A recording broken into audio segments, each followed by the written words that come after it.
આજથી ચૈત્ર નવરાત્રીનો પ્રારંભ થયો છે અને અમદાવાદના નગરદેવી એવે માં ભદ્રકાળીને વિશેષ શ્રૃંગાર સાથે લોકો જે છે તે દર્શન કરવા માટે ભદ્રકાળી મંદિર ખાતે આવી રહ્યા છે। આજે ગુડી પડવો એટલે કે ગુડિયા જેને કહેવાય છે તેઓ માતાજી છે કે કન્યાના સ્વરૂપમાં ભક્તોને દર્શન આપે છે અને વિશેષ રીતે 9 દિવસના નોરતા માટે માતાજીને વિશેષ રીતે શ્રૃંગાર કરવામાં આવે છે। માતાજીને આજના દિવસે વિશેષ શ્રૃંગાર સાથે વિશેષ જે સાડી જે છે તે પણ અર્પણ કરવામાં આવી છે। अलग अलग नव नोरता माटे अलग अलग स्वरूप में माताजी है कि जे भाविक भक्तों ने दर्शन आपता होय छे। जेमां आज प्रथम नोरतुं छे अने प्रथम नोरते कन्याना स्वरूप में मां भद्रकाली है जे भक्तों ने दर्शन आपी रह्या छे।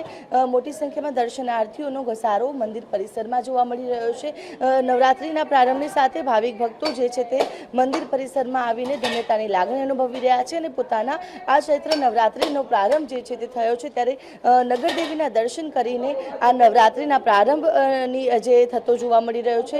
વિશેષ રીતે 9 દિવસના નોરતામાં માતાજીના 9 અલગ અલગ સ્વરૂપના દર્શન જે છે તે થતા હોય છે। જેમાં પ્રથમ દિવસે કન્યાના સ્વરૂપમાં માતાજી દર્શન આપે છે અને રોજે રોજ અલગ અલગ રૂપમાં માતાજીનો શ્રૃંગાર પણ કરવામાં આવે છે। આજના દિવસે વિશેષ રીતે સફેદ અને લાલ રંગની સાડીમાં માં સજ્જ થઈને દર્શન આપી રહ્યા છે અને અલગ અલગ શ્રૃંગાર કરવામાં આવે છે। અલગ અલગ આભૂષણો જે છે તે माताजी ने अर्पण कराय छे। एटले के चैत्र नवरात्रिनो प्रारंभ जय माताजी अने जय मां भद्रकाळीना नाद साथे मंदिर परिसर गूंजी रह्यो छे अने आ नवरात्रिना प्रारंभ साथे भक्तोमां पण आनंद उत्साहनी लागणी जोवा मळी रही छे। कैमरा पर्सन नितिन बगड़ा साथे आयुषी याग्निक TV 13 अमदावाद।